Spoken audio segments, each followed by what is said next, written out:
Menopause stage நின்ன பிறகு உள்ள பெண்கள் இந்த மாதிரி கழுத்து வலி, தோள்பட்டை வலி, மணிக்கட்டு வலி, இடுப்பு வலி, முதுகு வலி, முழங்கால் முட்டி வலி, கணுக்கால் வலி, குதிங்கால் வலி, மேலும் தசைகளில் தொடைப்பகுதி வலி, கெண்டைக்கால் சதை வலி, முதுகு தோள்பட்டை மசில் பெயின், சிறுநீர் அந்த அடிக்கடி போகணுங்கிற உணர்வு ஏற்படக்கூடியது, யூரினரி இன்ஃபெக்ஷன், இது போன்ற எந்த பிரச்சனை இருந்தாலும் எங்களுடைய RS வேலுமணி சித்தா ஆயுர்வேதா ஹாஸ்பிட்டலுக்கு வந்தீங்கன்னா எங்களுடைய மருந்துகள் எப்படி இருக்கும் அப்படின்னா லேகிய வடிவில், கஷாய வடிவில், கற்ப வடிவில் வச்சிருப்போம்.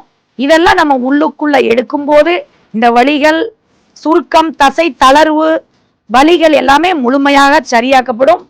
அதாவது ரத்தத்துல இருக்கக்கூடிய கெட்ட நீர்கள் எல்லாமே வெளியேற்றப்படும் இந்த மருந்துகளின் மூலம். மேலும் வெளிப்புற சிகிச்சையாக வர்ம சிகிச்சை கொடுக்கும்.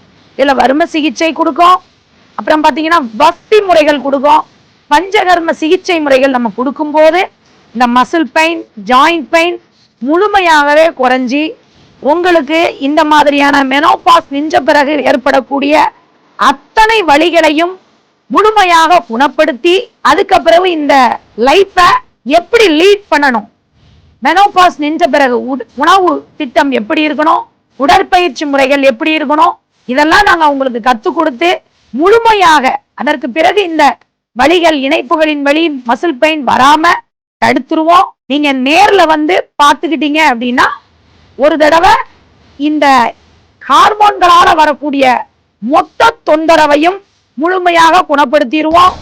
நேர்ல வந்து பாருங்க.